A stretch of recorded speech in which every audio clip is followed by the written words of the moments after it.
Good morning everyone दोस्तों, आज है 2 नवंबर 2023 और हम लोग करेंगे द हिंदू न्यूज़पेपर के एनालिसिस। मेरा नाम है सितेंद्र चौधरी और आज हम लोग क्या क्या करने वाले हैं। आज नंबर ऑफ टॉपिक्स जो है थोड़े आपको कम नजर आ रहे होंगे, लेकिन इनको हम लोग अच्छे से डिटेल में डिस्कशन करेंगे। जो डीप ओशन मिशन है इंडिया का, जिसे हम लोग समुद्रयान का नाम भी दे रहे हैं, इसे हम लोग मत्स्य 6000 का नाम भी दे रहे हैं। इस मिशन के बारे में अच्छे से डिटेल में डिस्कशन करेंगे। यह टॉपिक प्रीलिम्स के लिए भी इंपॉर्टेंट है और मेंस के लिए तो बहुत ज़्यादा इंपॉर्टेंट है। इस टॉपिक को बड़ा ध्यान से करेंगे। उसके अलावा इसराइल के जो इशू चल रहे हैं पैलेस्टाइन के साथ, तो उसी एक डायमेंशन में हम लोग यूएसए और इसराइल के रिलेशन के बारे में पढ़ने की कोशिश करेंगे कि यूएसए इसराइल को इतना ज़्यादा सपोर्ट क्यों करता है। थोड़ा हिस्टोरिकल बैकग्राउंड देखेंगे और इनके बीच में कौन कौन से इश्यूज हैं उसके बारे में भी बात करेंगे। तो ये आज का टेक्स्ट सेक्शन दिया हुआ है। उसके अलावा इंडिया में ये तो वाला जो टॉपिक है कंप्लीटली प्रीलिम्स के लिए है। इंडिया की दो सिटीज ऐसी हैं जिसको यूनेस्को के क्रिएटिव सिटी के अंदर ऐड कर लिया गया है, तो ये टॉपिक थोड़ा हम लोग देखेंगे। उसके अलावा इलेक्टोरल बॉन्ड्स, ये न्यूज़ दोबारा से आ गई है, बड़ी आजकल चर्चा में है क्योंकि सुप्रीम कोर्ट के अंदर ये केस चल रहा है। तो इलेक्टोरल बॉन्ड क्या होता है, इसका क्रिटिसिज्म क्या है over a period of time, जो हमारे यहाँ पे पॉलिटिकल पार्टीज हैं उनको फंडिंग जो है किस किस मेथड से हो रही है, तो इस टॉपिक को थोड़ा हम लोग वहां से जानेंगे। चलिए जी, बढ़ते हैं सीधा पहले टॉपिक पे। पहला टॉपिक देखिए क्या कहता है, understanding the US Israel relation. काफी बड़ा आर्टिकल है अगर आप इसको न्यूज़पेपर से पढ़ने बैठोगे, लेकिन मैं आपको थोड़ा अपने पर्सपेक्टिव से बताता हूँ। इसमें कोई डाउट नहीं है कि इसराइल और यूएसए बहुत खासम खास फ्रेंड है, और आपने देखा ही होगा जब इसराइल और पैलेस्टाइन का यानी कि जो गाजा स्ट्रिप में इशू जब क्रिएट हुए थे, उसके कुछ दिनों के बाद ही अमेरिका के प्रेसिडेंट ने इसराइल की यात्रा की थी। तो इतनी बड़ी बात है कि अमेरिका के राष्ट्रपति इसराइल में जाके विजिट कर रहे हैं, वो भी वॉर शुरू होने के जस्ट कुछ दिनों के बाद। ये सपोर्ट दिखाता है, ये दुनिया को एक मैसेज देना चाहता है कि भाई इसराइल हमारे साथ है, हम इसराइल के साथ हैं, तो कोई भी इसराइल से पंगा नहीं लेगा। तो सोचने की बात है, अभी अमेरिका के राष्ट्रपति वहां पे जाके ऐसा बोल रहे हैं, तो पूरी दुनिया का मैसेज जाता ही है। और आपने देखा ही होगा बहुत सारी कंट्री ऐसी हैं दुनिया में जो पर्दे के पीछे से सपोर्ट कर रही हैं पैलेस्टाइन कोज को, लेकिन पर्दे के सामने आके खुल्लम खुल्ला वो इसराइल को जो है क्रिटिसाइज नहीं कर पा रहे हैं। बिकॉज मतलब आप ये कह लीजिए कि भैया इसराइल के ऊपर अमेरिका का हाथ है, लेकिन ये कहना भी उतना सही नहीं होगा क्योंकि इसराइल अपने आप में खुद भी एक बहुत बड़ी पावर है। सिर्फ अमेरिका का हाथ होने से काम नहीं चलता है। तो देखिए, अक्टूबर 7 को जब अटैक हुआ इसराइल के ऊपर, हमास ने अटैक किया, तो 1400 इसराइलीज की डेथ हुई। 200-250 के लगभग इसराइलीज को अभी कैप्टिविटी में है हमास की। उनके ऊपर भी बड़ा सा खतरा ही है फिलहाल। तो मिस्टर बाइडेन ने विजिट किया और मिस्टर बाइडेन ने कहा कि हमास जो है एक अनअडल्ट्रेटेड इविल है और हम लोग हर हालत में इसराइल के साथ खड़े हैं, क्योंकि हमास को एक टेररिस्ट ऑर्गेनाइजेशन डिक्लेयर किया है अमेरिका के द्वारा। तो इसके बाद जब इसराइल का जो रिस्पॉन्स आया, उसमें अभी तक लगभग लगभग 8,500 से ज्यादा पैलेस्टाइन्स की डेथ हो चुकी है, जिसमें बच्चे बूढ़े हर तरह के जो है सिविलियंस जो है आपको यहाँ पे देखने को मिलेंगे।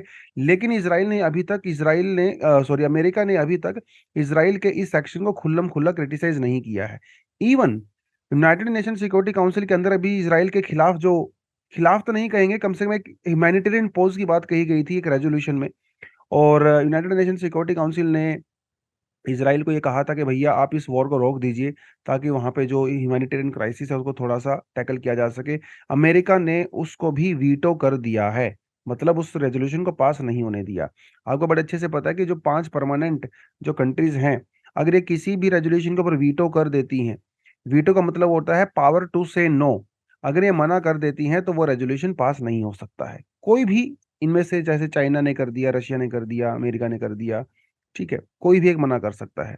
तो इन्होंने वो भी नहीं होने दिया, क्योंकि इसराइल ने साफ साफ कह दिया कि भाई अब हम तब जब तक नहीं रुकेंगे जब तक का कंप्लीटली खात्मा नहीं हो जाता है। इसराइल ने ये कहा है कि हमें गाजा स्ट्रिप को कंट्रोल करने की कोई हमारी इच्छा नहीं है, हम सिर्फ हमास का एंड चाहते हैं। जिस दिन हमास एंड हो जाएगा उस दिन गाजा के लोग फ्री हैं, वो जो मर्जी करें, कोई दिक्कत नहीं है।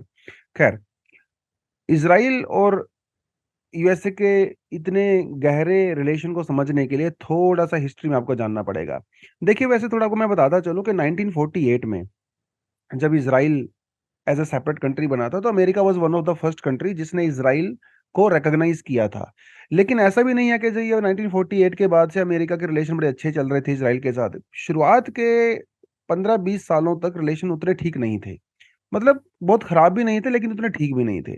लेकिन फिर 1967 का वॉर हुआ, और 1961 का, जिसे हम लोग 6 डे वॉर भी कहते हैं, इसमें एक तरफ इसराइल, दूसरी तरफ जो है वो जॉर्डन, सीरिया, लेबनान, इजिप्ट, ये सब कंट्री हुआ करती थी। और वो वॉर था जो 6 डे वॉर, इसराइल ने अमेरिका की कोई खास सपोर्ट नहीं थी, लेकिन उसके बावजूद भी उन्होंने उस वॉर को जीत लिया था। 1967 के उस वॉर के बाद अमेरिका समझ गया कि इसराइल मिडल ईस्ट के अंदर उसका बहुत अच्छा दोस्त बन सकता है, और क्योंकि ये वैसे मिलिटरीली भी बहुत स्ट्रोंग है, तो इसीलिए उन्होंने उनके खासम खास हो गए हैं। तो 1967 के बाद वो रिलेशन इनके जबरदस्त चल रहे हैं। थोड़ा सा अगर आप और हिस्टोरिकल बैकग्राउंड में जाएं, आपको अच्छे से पता है कि जो फर्स्ट वर्ल्ड वॉर था, तो फर्स्ट वर्ल्ड वॉर के टाइम पे एक बेल्फोर्ट डिक्लेरेशन पास किया गया था ब्रिटेन के द्वारा। और ब्रिटेन ने इस बेल्फोर्ट डिक्लेरेशन में एक जूइश स्टेट की बात कही थी। ये 1917 और 16 की मैं बात कर रहा हूँ। 2022 में 1922 में मतलब, और 1944 में अमेरिका ने बेल्फोर्ट डिक्लेरेशन को सपोर्ट किया। मतलब फर्स्ट वर्ल्ड वॉर के बाद और सेकंड वर्ल्ड वॉर के बाद, तो अमेरिका शुरुआत से ही चाहता था कि वहां पे एक ज्यू स्टेट होना चाहिए।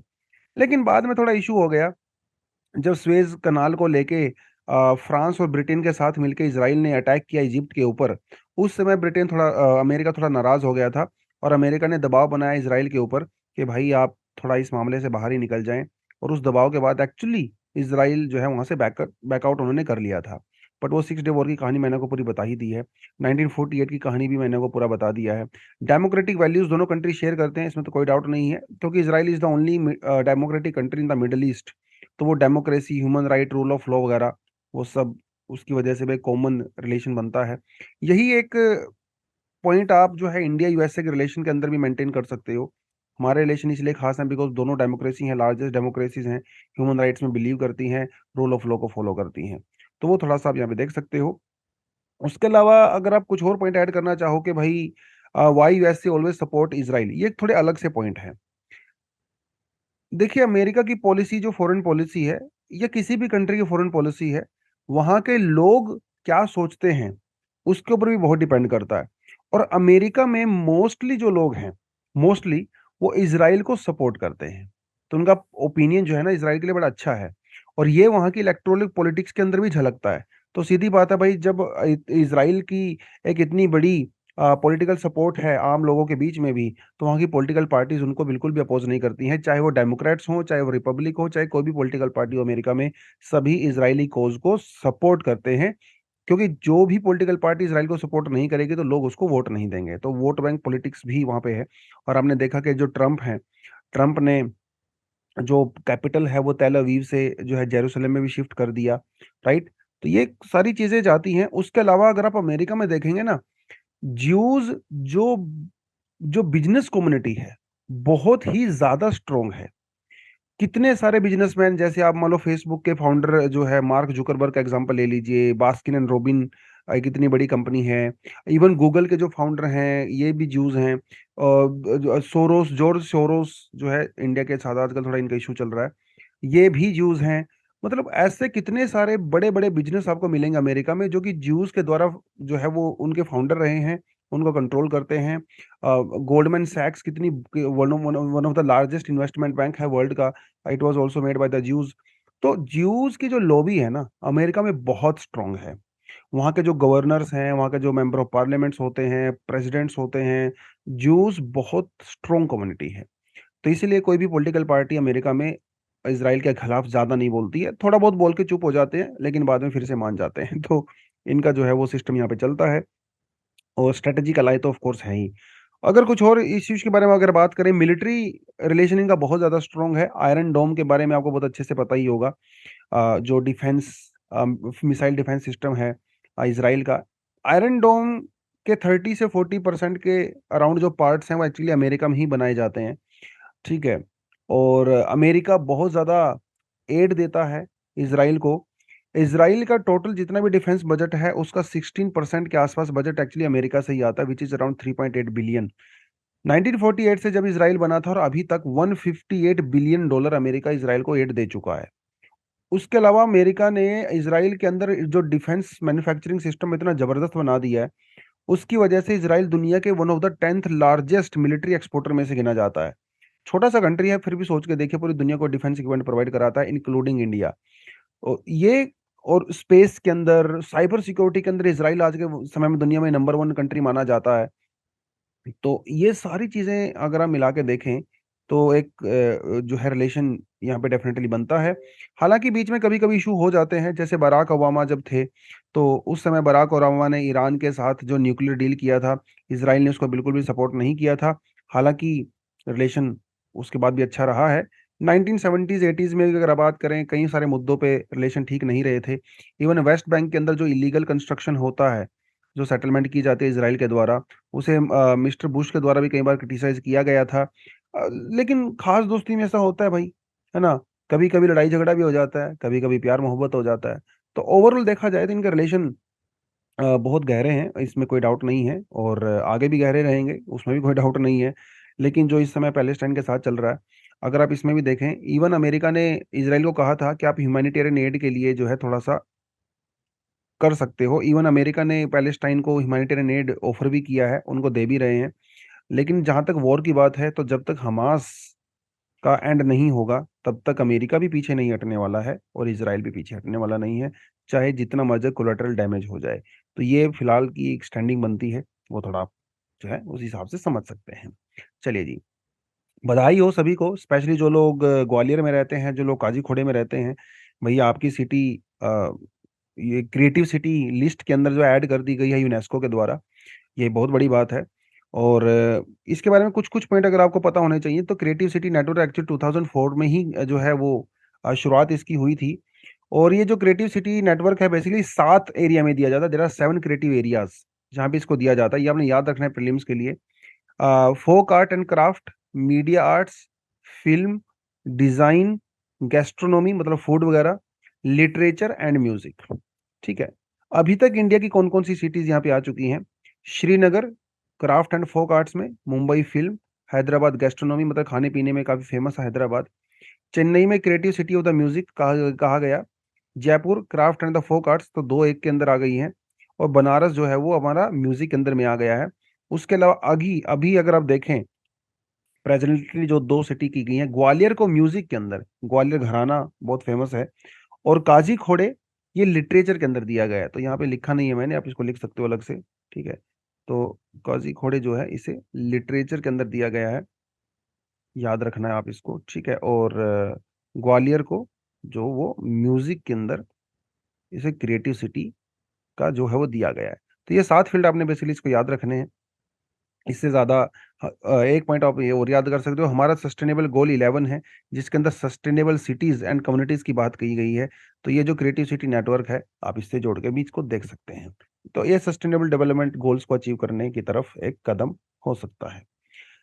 चलिए जी, नेक्स्ट टॉपिक कहता है भैया कि अभी समय आ गया है जब इंडिया ओशियन मिशन की तरफ भी बढ़े। ठीक है, स्पेस की तरफ हम लोग बढ़ चुके हैं, हम लोग मंगलयान की हम लोग कर चुके हैं, चंद्रयान भी हम लोग कर चुके हैं, आदित्य मिशन भी हम लोग कर चुके हैं।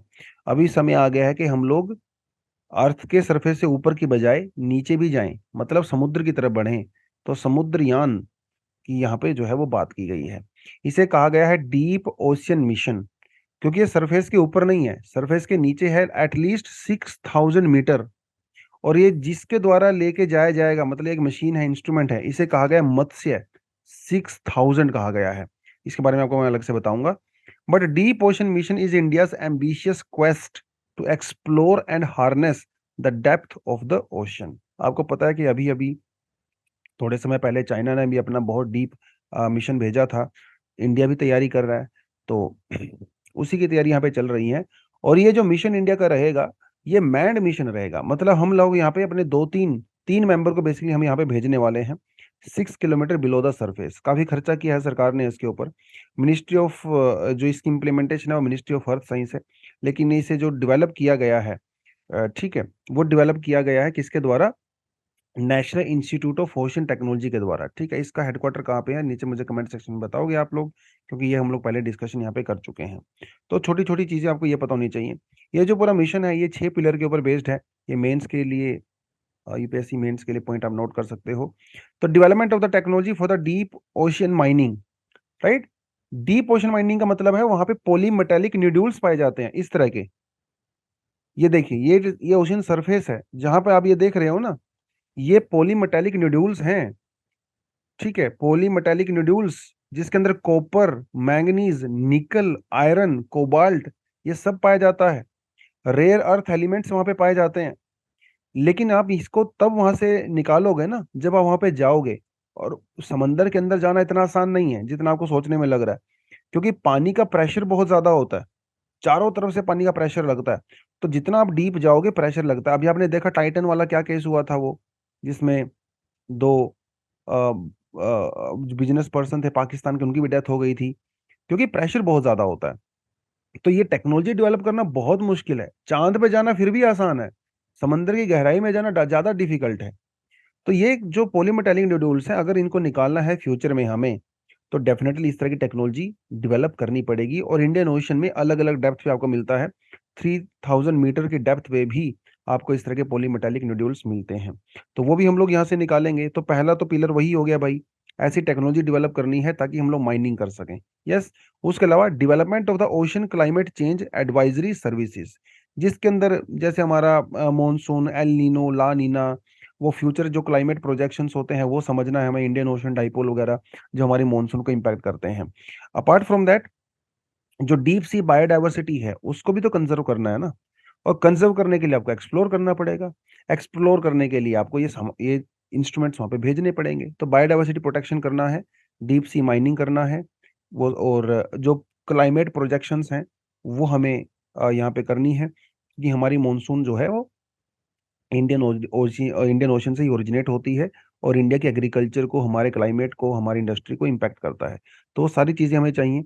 उसके अलावा deep ocean survey and the exploration aimed at the identifying the potential sites of the multi metal hydrothermal sulphides mineralisation, जो अभी हम लोगों ने पॉलीमेटेलिक न्यूडल की बात किया, बेसिकली उसी की बात कर रहा है। उसके अलावा harnessing energy and the fresh water from the ocean, है ना। फ्यूचर में ऐसा कहा जाता है दुनिया में कि जो वर्ल्ड वॉर 3 होगा वो पानी के लिए होगा, फ्रेश वाटर के लिए होगा। तो ऐसी टेक्नोलॉजी डेवलप करनी है ताकि हम लोग ओशन वाटर को फ्रेश वाटर में कन्वर्ट कर सकें।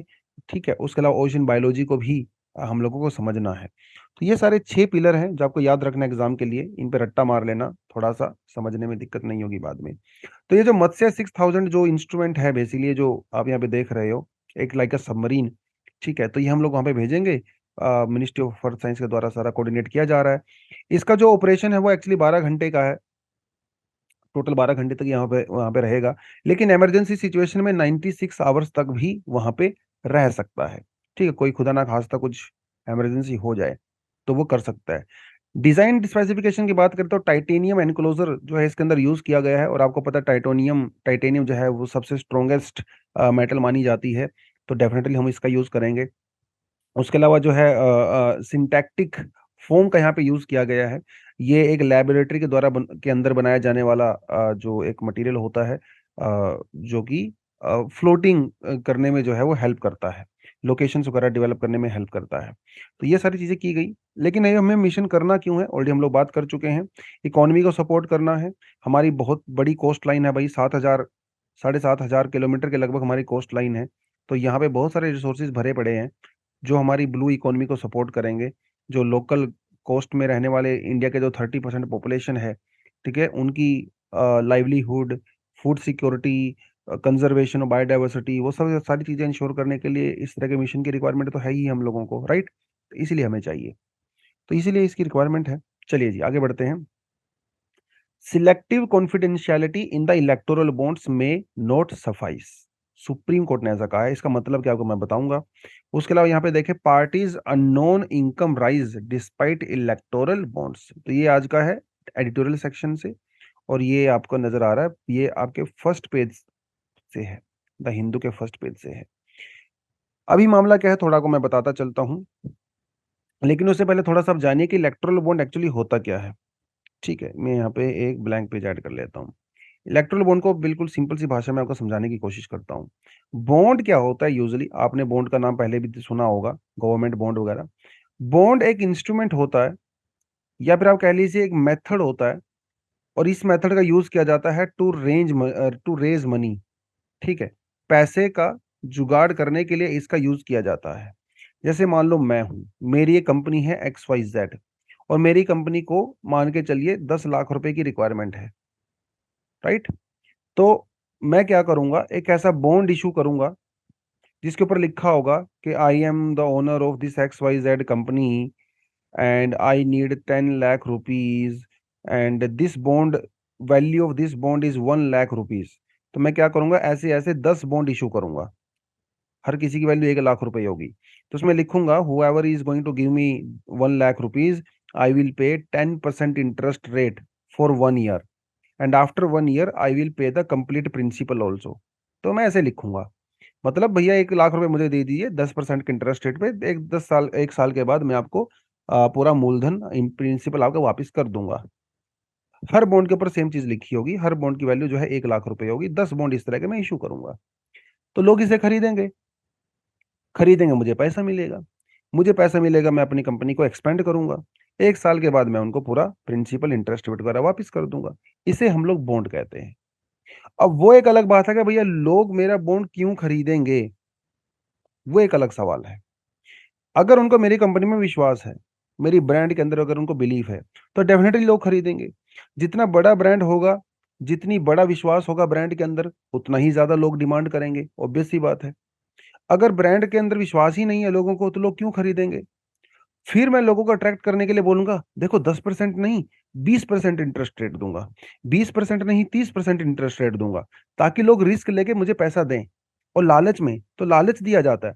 जब डिमांड किसी बॉन्ड की बहुत ज्यादा होती है, तो डेफिनेटली इंटरेस्ट रेट खुद कम हो जाता है, क्योंकि ज्यादा लोग डिमांड कर रहे हैं, कम इंटरेस्ट रेट पे भी लोग जो है उसको खरीद लेंगे। लेकिन अगर मार्केट में डिमांड बॉन्ड की नहीं है, तो इंटरेस्ट रेट जो है बढ़ाना पड़ता है, क्योंकि लोगों को लालच देना पड़ता है कि भैया खरीदो, है ना। 10% नहीं, 20% दूंगा, 18% दूंगा, 25% दूंगा। तो ये सब वहां पे किया जाता है। अगर आपको बॉन्ड का कॉन्सेप्ट थोड़ा सा समझ में आ गया, तो आप जो है इसको इलेक्टोरल बॉन्ड से भी नाउ रिलेट कर सकते हो, क्योंकि हर पॉलिटिकल पार्टी को पैसे की जरूरत होती है। तो ऐसा तो नहीं है भाई आप यहाँ से जो है यूपीआई करवा देंगे, है ना, किसी के अकाउंट में, वो नहीं होता है। एक प्रॉपर प्रोसीजर होता है। इसी तरह के इलेक्टोरल बॉन्ड इशू किए जाते हैं। यहाँ पे ये देखिए, ये एक इलेक्टोरल बॉन्ड है, स्टेट बैंक ऑफ इंडिया के द्वारा जो इशू किया जाता है। मतलब पॉलिटिकल पार्टी के बिहाफ पे स्टेट बैंक को अथॉरिटी मिली है कि वो इलेक्टोरल बॉन्ड को इशू करे। देखिए यहाँ पे ये 1,000 रुपए का इलेक्टोरल बॉन्ड है, जो पिक्चर में आपको नजर आ रहा है।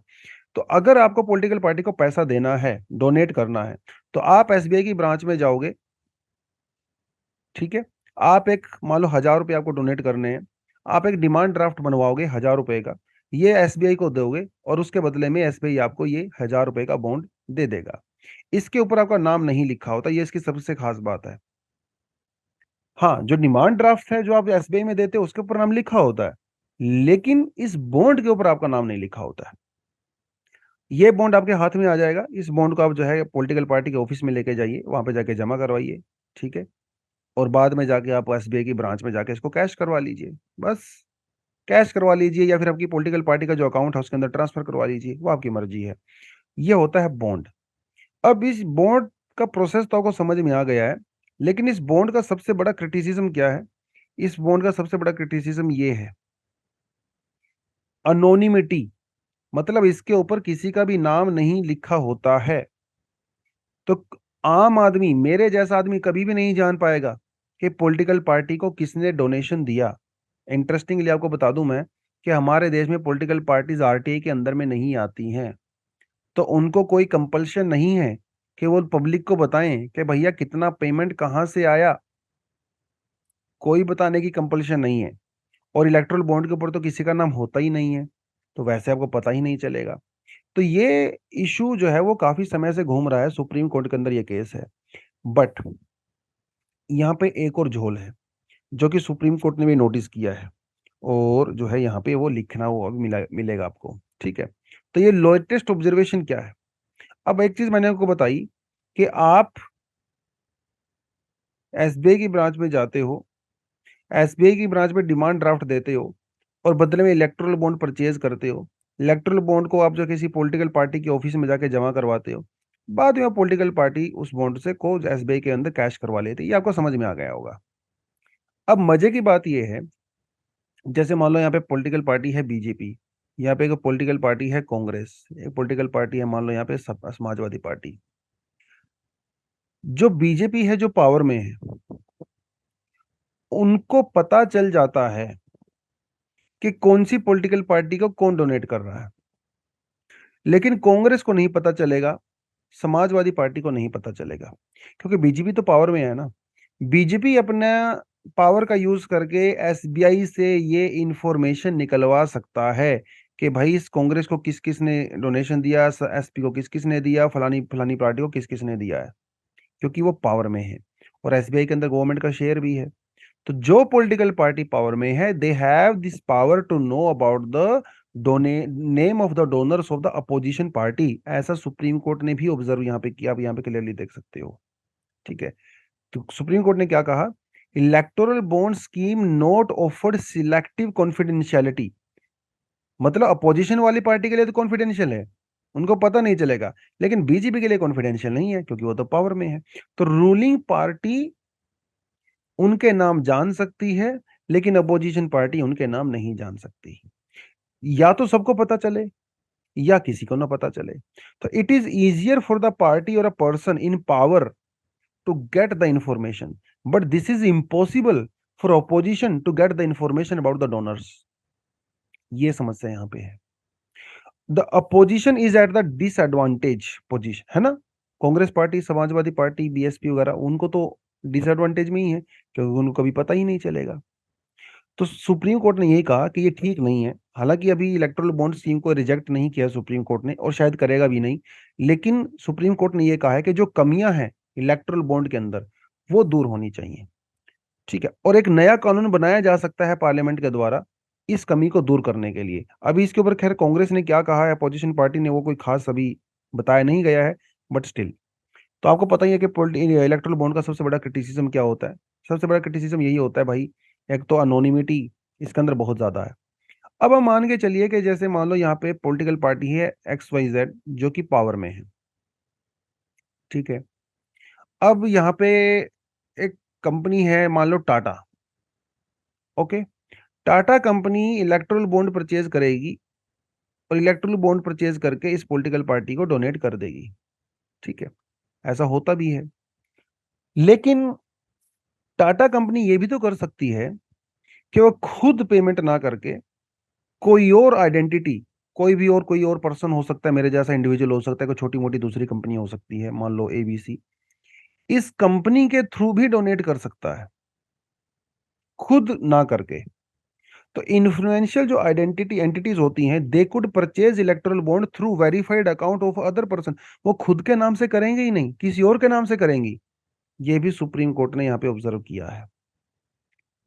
जिन लोगों ने पेटिशन लगाई है सुप्रीम कोर्ट में, उनका यह कहना है that unlimited and anonymous funding to political parties legitimizes the corruption.